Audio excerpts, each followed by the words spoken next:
بسم الله الرحمن الرحیم. اللهم صل علی محمد و علی آل محمد كما صليت على ابراهیم و علی آل ابراهیم انك حمید مجید و بارک علی محمد و علی آل محمد كما باركت على ابراهیم و علی آل ابراهیم انك حمید مجید. عرض سلام دارم و ادب و احترام خدمت همه شما خوبان، عزیزان، دوستداران الله متعال، دوستداران بیت الله، کسانی که در شما میتپه برای حج بیت الله الحرام و زیارت حرمین شریفین. در ادامه بررسی آیات مرتبط به حج در کلام الله مجید، در ادامه آیات 196 به بعد از سوره مبارکه بقره، بعد از بررسی آیه 196 و 197 به صورت گذرا به آیه 198 میرسیم.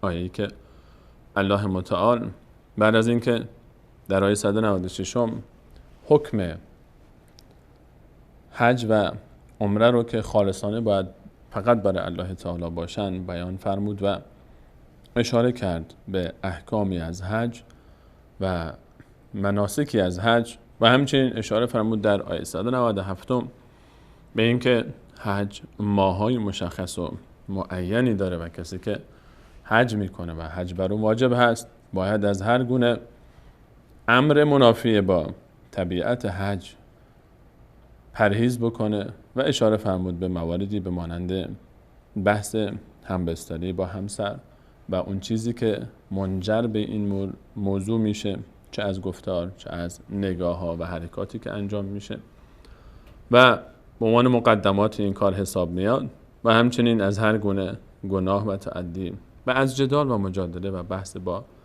کسانی که در حج مشارکت میکنن و به حج اومدن و تشویق فرمود به اینکه انسان کارهای خیر انجام بده که خیرش رو الله تعالی میبینه و تشویق فرمود به توشه برداشتن و پیشنهاد کرد و تشویق فرمود که بهترین توشه برای شما تقواست.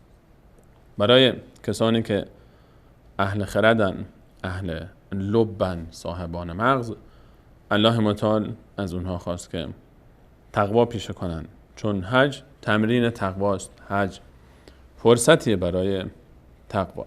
در ادامه الله متعال در آیه 198 میفرماید که اعوذ بالله من الشیطان الرجیم لیس علیکم جناح ان تبتغوا فضلا من ربکم. ملامتی بر شما نیست، لیس علیکم جناح، نیست بر شما ملامتی، ان تبتغوا فضلا من ربکم، که جستجو کنید در پی به دست آوردن فضلی از طرف الله تعالی باشید. فضلا من ربکم، بخششی، فضلی از جانب الله تعالی باشید. مناسک حج و فرصت حج و جمعیت کثیری که در مکه مکرمه حاضر میشن، خب این جمعیت طبیعتاً نیازهایی دارن، نیازهای مادی دارن و نیاز دارن به غذا، نیاز دارن به آب، نیاز دارن به پوشاک، نیاز دارن به هر حال به اون نیازهایی که انسان همیشه داره در هر مکانی و در این میان تجارت هم به هر حال اتفاق میفته و عده‌ای در ایام حج و یا حتی در مشاعر مقدسه شاید مشغول به تجارت بشن. آیا این تجارت و این عمل شرعاً اجازه هست یا نه؟ الله متعال میفرماید ملامتی بر شما نیست که شما در ایام حج به دنبال به دست آوردن فضلی از طرف الله تعالی باشید. در این تعبیر چند نکته مهمه. اولا الله تعالی میفرماید فضلا من ربکم، یعنی فضل یعنی بخشش، چیزی که فضل یعنی زائد بر نیاز انسان هست. اشاره و تعبیر فضل در این آیه این رو میرسونه که هدف اصلی نباید این باشه. برای حاجی، یک حاجی حرکت میکنه از خانه خودش میره به سمت حجاز و حرمین شریفین، نیتش باید خالص برای الله تعالی باشه. و اتم الحج والعمره لله، حج و عمره فقط باید برای الله تعالی باشه. حالا اگر در این مسیر حج داشت میرفت و یا در مراسم حج یا در خود فضای حج خرید فروشی انجام داد، اشکالی براش نداره، به شرط اینکه به نیت حج نره. حاجی دیگه نباید به شرط اینکه به نیت تجارت نره. حاجی دیگه نباید به نیت تجارت بلند بشه، از یک طرف احرام میبنده و نیت حج میکنه، میگه من حج میرم، اما بره در حرمین به نیت تجارت اونجا با مشغول بشه به تجارت و این تجارتش سبب بشه که اون از عبادتهای اصلی خودش در حج بمونه. اما اگر فرصتی پیش اومد خارج از اون فضایی که نیاز هست، وقتهایی که باید مشغول عبادتهای خاص خودش باشه، اگر معامله هم انجام داد، اگر عبادتی هم کرد، مانعی وجود نداره. دوم، نکته دیگه ای که باید مد نظر باشه اینه که در این آیه الله تعالی فرمود فضلا من ربکم، هر فضل و بخششی که هست از طرف الله تعالی است. هر نعمتی که به انسان میرسه، هر مال دنیا و متاع دنیایی هم که به انسان میرسه از طرف الله متعال. لیس علیکم جناح ان تبتغوا فضلا من ربکم فاذا افضتم من عرفات، اون لحظه ای که شما از عرفات سرازیر شدید، افضتم سرازیر شدید از عرفات، فاذکروا الله عند المشعر الحرام، پس یاد کنید، ذکر الله رو جاری سازید در مشعر حرام. در این بخش کوتاه آیه مهمترین رکن حج ذکر میشه که همون مسئله وقوف در عرفات است، یعنی توقف و مکث در عرفات. عرفات منطقه است خارج از محدوده حرم مکی که بعد از منا و مزدلفه قرار میگیره. یعنی اگر از مسجد الحرام شما حرکت بکنید به سمت مشاعر مقدسه، اول وارد منطقه منا میشید، بعد از منا که خارج بشید وارد مزدلفه میشید. متصل پایان منا اول مزدلفه است و پایان مزدلفه ابتدای عرفات آغاز میشه. و کسانی که میرن برای حج بعد روز نهم بعد از طلوع آفتاب حرکت بکنن از سمت منا که شب رو در منا ماندن، شب نهم رو، شب عرفات رو حرکت میکنن. روز نهم ذوالحجه که روز عرفه هست میرن به سمت عرفات، به سمت یک فضای، یک منطقه بسیار بزرگی که الان دیگه آبادانی شده و خیمه گذاشته شده و چترها گذاشته شده، ساختمان ها ساخته شده و دیگه مثل اون دشت قبلی نیست. قبلا دشتی بوده اما الان آبادانی ها فضای منطقه رو عوض کرد. در عرفات که خارج از محدوده حرم و بیش از 10 کیلومتر از مسجد الحرام فاصله داره، میرن در اون منطقه. البته الان منطقه عرفات جزئی از شهر مکه است دیگه، چون ماشاءالله شهر مکه بزرگ شده. الان منطقه عرفات در حاشیه‌های پایانی شهر مکه قرار داره هنوز هم و حجاج باید برن در عرفات. در عرفات باید از لحظه ورودشون تا غروب آفتاب رو اونجا باشن. حجاج بعد از مغرب، بعد از طلوع آفتاب روز نهم حرکت میکنن و میرن به عرفات و در عرفات جمع میشن. عرفات همون منطقه‌ای که رسول الله صلی الله علیه و سلم و یارانشون در حجة الوداع خطبه حج رو رسول صلی الله علیه و سلم ایراد فرمودن و آیه الیوم اکملت لکم دینکم و اتممت علیکم نعمتی و رضیت لکم الاسلام دینا، آیه اکمال دین که بخشی از آیه سوم سوره مبارکه مائده است در اونجا نازل شد. رسول الله صلی الله علیه و سلم در عرفات که مهمترین رکن حج هست به حضرت فرمود الحج و عرفه، حج همون عرفه هست. اگر کسی نتونه که خودش رو به عرفات و عرفه برسونه حجش قبول نیست. این رکن مهم رسول صلی الله علیه و سلم در این منطقه بعد از ظهر در جبل الرحمه که کوهی در منطقه عرفات و به اسم کوه عرفات هم شناخته میشه، بر کوه بزرگی نیست، یک تپه‌ای هست که حتما در تصاویر دیدید و خیلی از حجاج هم سعی میکنن اونجا برن. الزامی نیست که حتما کسی که در عرفه میره، در عرفات، به اون منطقه بره و اونجا باشه. رسول صلی الله علیه و سلم به خاطر اینکه این منطقه مرتفع بودن رفتن روی سنگ‌های این منطقه و شروع کردن به خطبه و اون خطبه معروف حج رو برای صحابه و اون دستاوردها و اون توصیه‌های آخری رو برای صحابه ابلاغ فرمودن. عرفات منطقه است که روز نهم یعنی عرفه رو حجاج در اونجا میگذرونن. غالبا بعد از طلوع آفتاب روز نهم که جمعیت سرازیر میشه از سمت منی، عده‌ای با پای پیاده میرن، عده‌ای با وسیله هایی که هست. الحمدلله الان که امکانات بیشتر شده و قطار هم در اختیارشون هست، همه روی میکنن به سمت عرفات و میرن به عرفات. تا مغرب اونجا میمونن، حتی ظهر هم نماز ظهر و عصر رو با هم در یک وقت، در وقت ظهر میخوانن، چرا که رسول صلی الله علیه و سلم نماز ظهر و عصر رو با هم جمع کردن در عرفات در وقت ظهر. بعد از اون تا لحظه غروب آفتاب رو در عرفات میمونن.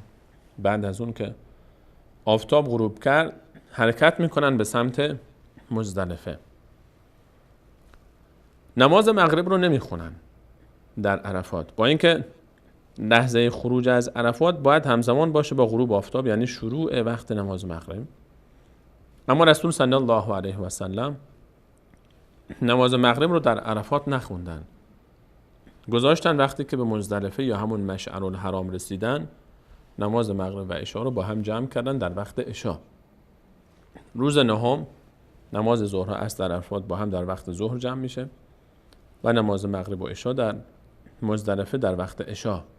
یعنی نماز مغرب رو حجاج وقتی که از عرفات حرکت میکنن نمیخونن، سعی میکنن تا برسن به مزدلفه هر وقت که رسیدن، شاید 12 شب 11 شب، و یعنی از وقت مغرب کاملا خارج میشن. خیلی سخته که انسان بتونه قبل از پایان وقت مغرب خودش رو از عرفات به مشعر الحرام یا مزدلفه برسونه با توجه به سیل جمعیتی که وجود داره. الله متعال میفرماید فاذا افضتم من عرفات، وقتی که شما افضتم، تعبیر افضتم از فیضان گرفته میشه و فوض به معنای سرازیر شدن، لبریز شدن.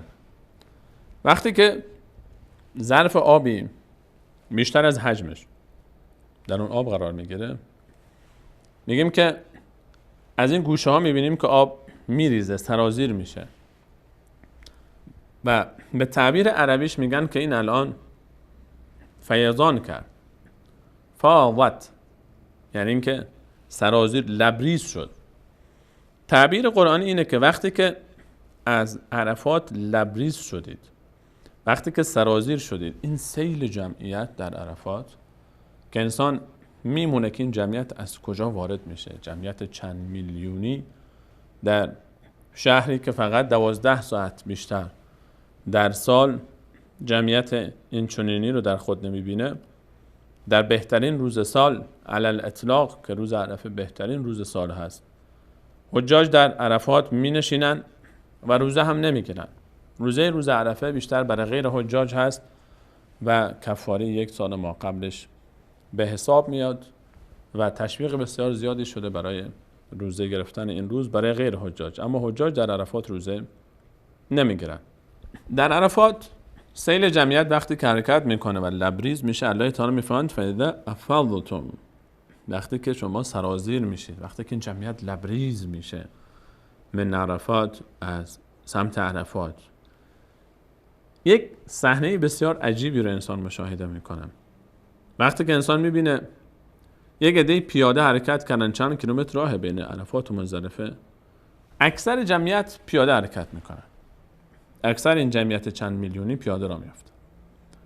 عده‌ای با وسیله‌های نقلیه میان، با قطار حرکت میکنن، عده‌ای با وسیله‌های خفیفتر حرکت میکنن و سیلی از جمعیت روانه است به سمت عرفات، به سمت مشعر الحرام و مزدلفه. از عرفات حرکت میکنن میرن اون طرف، کفن پوشیده و با چشمانی گریان و اشکبار از تمام شدن روز عرفه و عرفات و همچنین با زبانی ذاکر حرکت میکنن میرن به مشعر الحرام، به تعبیر قرآنی همون مزدلفه.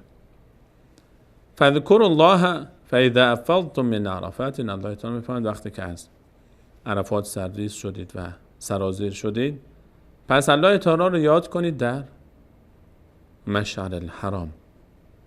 مشعر الحرام نام دیگر مزدلفه است و بین عرفات و منی واقع.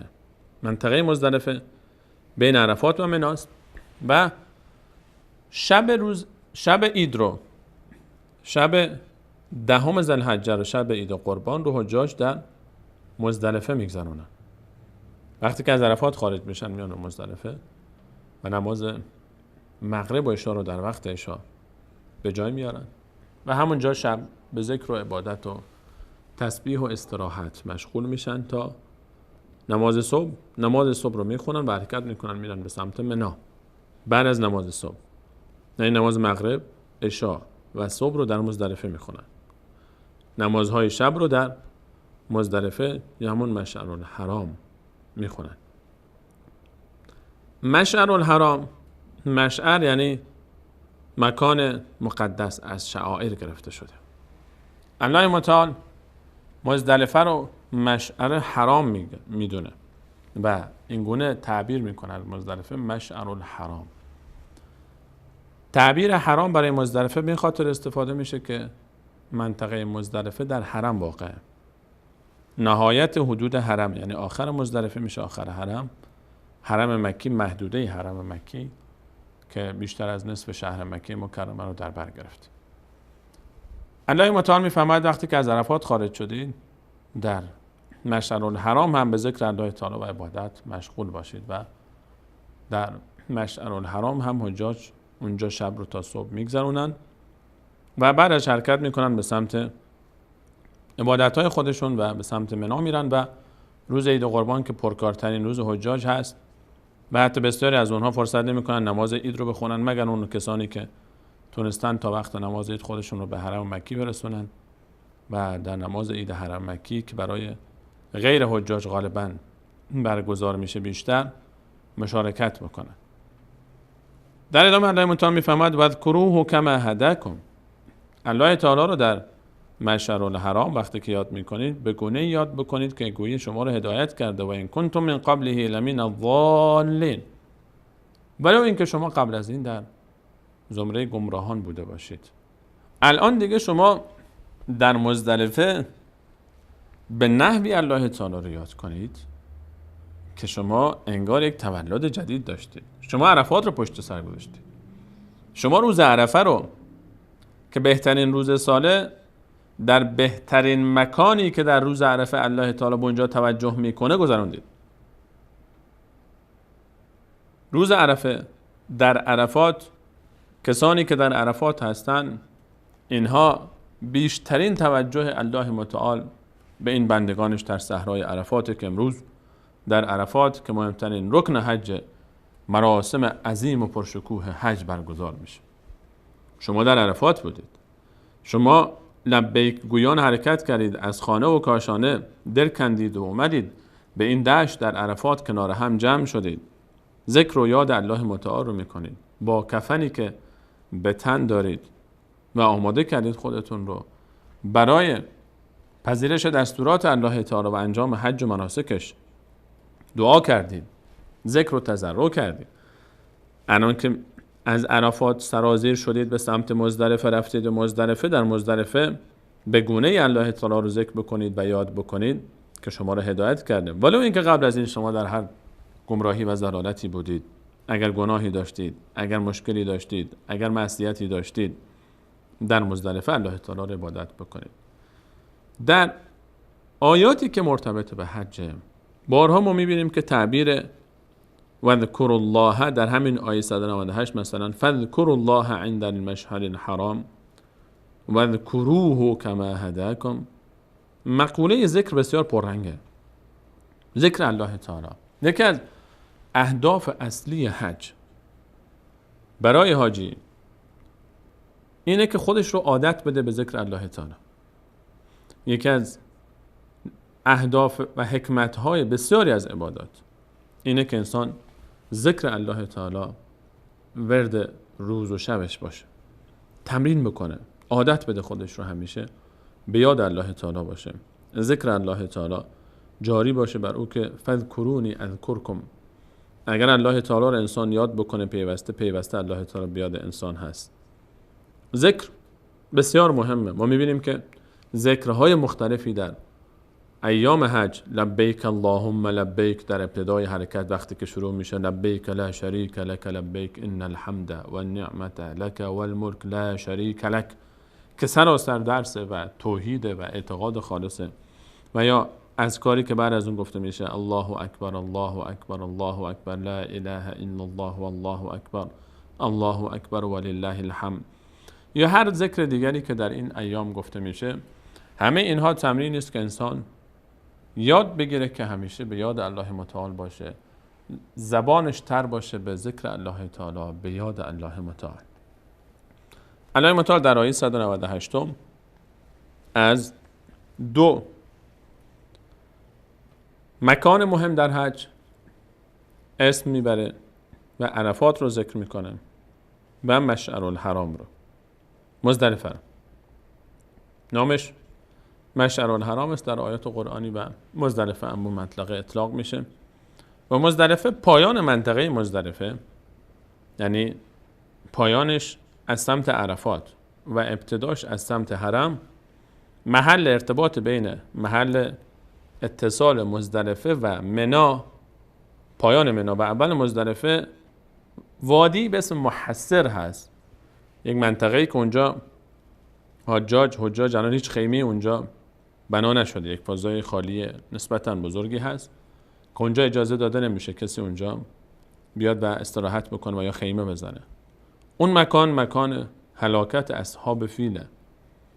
اصحاب فیل وقتی که قصد تخریب خانه کعبه رو داشتن و اومدن و به اون منطقه که رسیدن، اون منطقه بود که اینها قبل از اینکه وارد منطقه منا بشن، الله متعال لشکرش رو فرستاد تا اونها رو هلاک بکنه و ابابیل اومدن و لشکر فیل رو در وادی محصر که در پایان منطقه مزدلفه و ابتدای خیمه های الان منطقه منا هست، در نزدیکی های ایستگاه قطاری که الان در ابتدای منا درست شده، در همون منطقه فضای خالی بزرگی هست که محل هلاکت اصحاب فیل است. و به همین خاطر حجاج وقتی که به این منطقه میرسن و از این منطقه گذر میکنن از مزدلفه، وقتی که میخوان وارد منا بشن، اون کسانی که میدونن، یعنی راهنمایانی که خبر دارن این منطقه محل هلاکت اصحاب فیل هست، به اونها میگن که زودتر حرکت کنین از این منطقه، چون اونجا محل نزول عذاب الله تعالی بر اصحاب فیل هست.